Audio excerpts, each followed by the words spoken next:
आज ही पहुंचाऊंगा।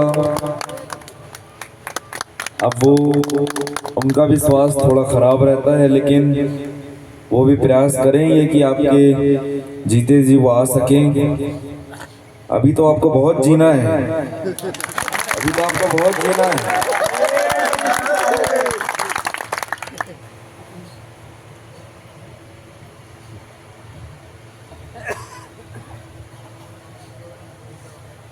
आप लोगों ने मेरा इतना स्वागत किया,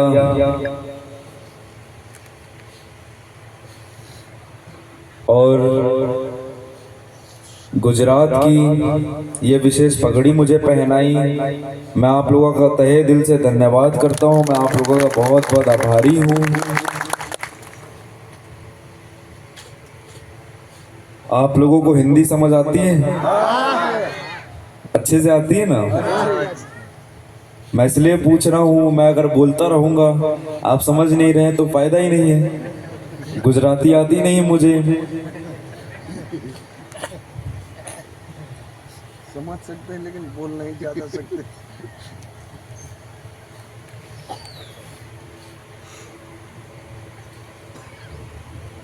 हमारे मधुदास साहब जी,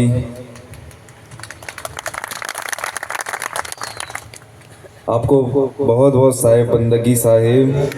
आपने इतने मेहनत से अपने कार्यकाल में लोगों को जोड़कर रखा, सदगुरु कबीर साहब के चरणों में रखा। मैं ऐसे साहब के,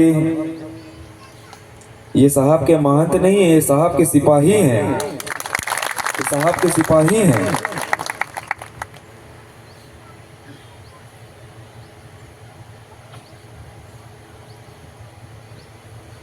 आपने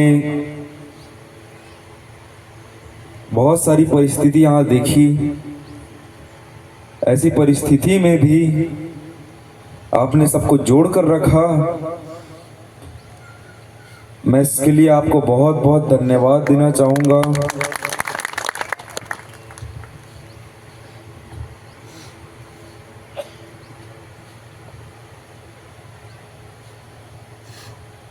साहब की साखी है, गुरु समाना शिष्य में, शिष्य लिया कर नेह, बिलगाए और बिलगे नहीं एक प्राण दो दे।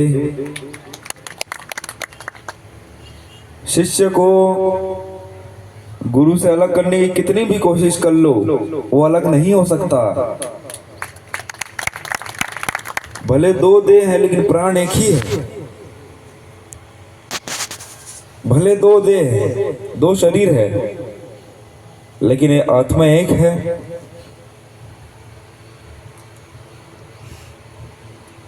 गुरु और शिष्य का जो संबंध होता है काफी नाजुक होता है, काफी नाजुक संबंध होता है उनका।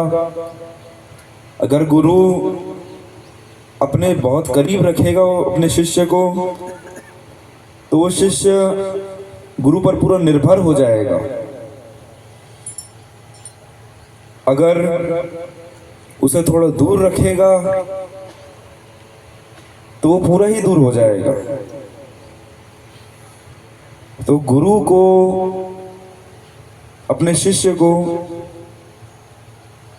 ऐसी स्थिति में रखना है कि वो अपने गुरु में पूरा निर्भर भी ना हो और अपने गुरु से दूर भी ना हो।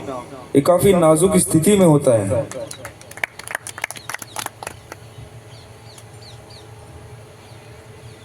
सबसे पहली बात, कोई गुरु किसी को अपना शिष्य नहीं बना सकता, शिष्य ही गुरु बनाता है। धर्मदास जी साहब ने ही कबीर साहब को अपना गुरु बनाया है। धर्मदास जी साहब खोजी थे, खोज में थे अच्छे गुरु के। हमारे सदगुरु कबीर साहब भी खोज में थे। हमारे सदगुरु कबीर साहब जगह जगह जाकर अपनी जो वाणी वचन बोलते थे, उनकी वाणी वचनों को कोई समझ नहीं पाया, उनकी वाणी वचनों को अच्छे से कोई नहीं समझ पाया। और उनको कवि का दर्जा दे दिया गया।